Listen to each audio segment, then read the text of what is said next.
Frederick Douglass wrote 3 autobiographies, with the narrative of the life of Frederick Douglass, an American slave from 1845, being his first, and it quickly became a bestseller. My Bondage, My Freedom, first published in 1855, was his second autobiography. It expanded on the first significantly and is much longer. It was extremely popular as well. Reportedly, 5,000 copies of the book were sold in the first couple of days, and 15,000 copies were sold in the first 3 months after publication. My Bondage, My Freedom includes the well-known engraved frontispiece with Douglass's portrait.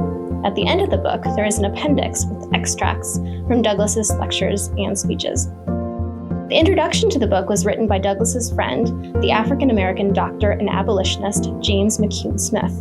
In fact, Smith was the first African-American to earn a medical degree. After several schools in the U.S. refused to accept him, he earned his degree abroad in Scotland. He was incredibly influential, both in the medical field and in the abolitionist movement. Frederick Douglass, who first met Smith in the late 1840s, emphasized the influence Smith had in his own life, and he also wrote that no man in this country more thoroughly understands the whole struggle between freedom and slavery than does Dr. Smith, and his heart is as broad as his understanding. In his introduction, James McCune Smith wrote about Douglass's book.